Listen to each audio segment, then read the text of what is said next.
AP ప్రజలకు గమనిక. రేపటి నుంచి 12 జిల్లాల్లో వయోజనులకు బీసీజీ టీకా.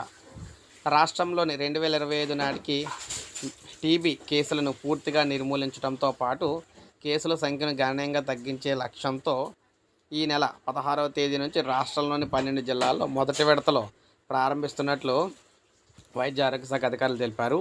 అల్లూరు సీతారామరాజు, విశాఖపట్నం, విజయనగరం, కృష్ణా, గుంటూరు, పల్నాడు, నెల్లూరు, చిత్తూరు, నంద్యాల, వైఎస్ఆర్ కడప, అన్నమయ్య, శ్రీ సత్యసాయి జిల్లాలో 6 కేటగిరీలకు చెందిన అర్హులైన వ్యక్తులకు 3 నెలల వ్యవధిలో ఈ బీసీజీ టీకా అందించనున్నట్లు అధికారులు అయితే వివరించారు.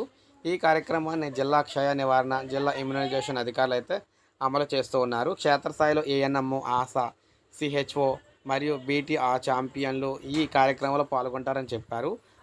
ఆరోగ్య కుటుంబ సంక్షేమ శాఖ కమిషనర్ ఆదేశాల మేరకు 12 జిల్లాలకు ఇప్పటికే నోడల్ అధికారులు నియమించినట్లయితే చెప్పారు. 5 ఏళ్ల క్రితం టీబీ మందులు వాడి వ్యాధి తగ్గించుకున్న వారు 2020 సంవత్సరంలో టీబీ మందులు వాడిన టీబీ పేషెంట్స్ యొక్క కాంటాక్ట్స్, మధుమేహ వ్యాధిగ్రస్తులు, ధూమపానం అలవాటు ఉన్నవారు, 60 ఏళ్ళు పైబడిన వారు, 18 కేజీల కంటే బరువు తక్కువ ఉన్నవారు, M2 ఉన్న కేటగిరీలో వ్యక్తులకు బీసీజీ టీకాను వేస్తారన్నమాట. అయితే బీసీజీ టీకా వయోజనులకు సురక్షితమైనదని, టీబీ వ్యాధి రాకుండా ముందు జాగ్రత్తగా ఈ టీకా వేసుకోవాలని సూచించారు. బీసీజీ టీకాను వేసే ప్రక్రియ 12 జిల్లాలకు నియమించిన నోడల్ ఆఫీసర్లు పర్యవేక్షిస్తారని కూడా చెప్పారు. సో చూశారు కదా.